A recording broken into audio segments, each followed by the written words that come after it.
Mohamed Ghazali has been tracking the latest developments for us. He joins us live at the moment.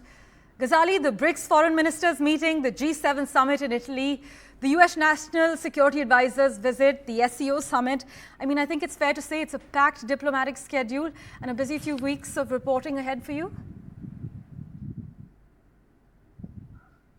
Oh yes, the swearing-in ceremony itself was the reflection of the foreign policy of the Modi 3.0 or say the NDA 3.0 government. And why we are saying this? Because by inviting the countries alongside the Indian Ocean, the ones who are located alongside the Indian Ocean, the Modi government has yet again given a message that even this event of swearing-in ceremony gives a foreign policy message. Back in 2014, when he was sworn in for the first time as a chief minister, he had invited the head of his states of the SAARC countries. Then in 2019, it was the head of his states of the BIMSTEC countries, those who are located alongside the Bay of Bengal. And this time around in 2024, yesterday, 7 heads of states who are located in and around the Indian Ocean, they were invited, and the very controversial figure of Mr. Moizu, we all saw him hitting the headlines in the last 6 months. First, after getting elected as the president of Maldives last year, his entire campaign was on an anti-India or India out campaign, asking the Indian government to remove its troops or bring back its troops. And then we saw the social media trolling of Indian Prime Minister by the Maldivian parliamentarians, a heated exchange between the two governments.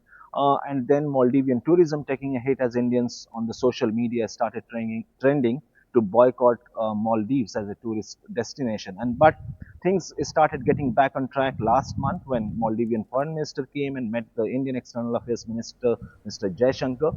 And then out of nowhere, this invite came as a surprise for many, but Mr. Moizu confirmed his participation. He attended the swearing-in ceremony, and today we are expecting that yesterday in the dinner program after the swearing-in ceremony, the heads of the states of those 7 nations who had participated in the oath ceremony also met the Prime Minister at Rashtrapati Bhavan after the swearing-in ceremony. Now, as far as the schedule is concerned, certainly we have the G7 conference in Italy, and after that you have a peace summit in Switzerland, though the Prime Minister is not visiting to Switzerland for the peace summit, but he is certainly going to attend the G7 summit in Italy, where the heads of other states will also be there, like Joe Biden, Rishi Sunak, and other top leaders will be attending the G7 summit as well.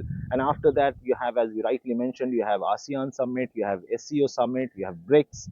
So the entire schedule is packed for the Prime Minister in this year. And as we know that how a global conflict in different regions of the world has also occupied the headlines, and that is going to be one of the key features of this government, because all this while Mr. Modi has been calling the world leaders, be it Putin or be it Mr. Zelensky in Ukraine, that this is not the time of war and we should go for peace.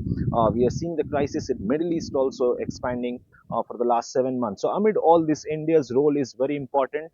All the global leaders have recognized India's presence and its relevance, not only just for the economic reasons, but also as far as the global conflict or peace is concerned. India has played a very vital role even in the past, and being a growing superpower in the sense, it will also, its role assumes very much significance. It has a significance on the global platform.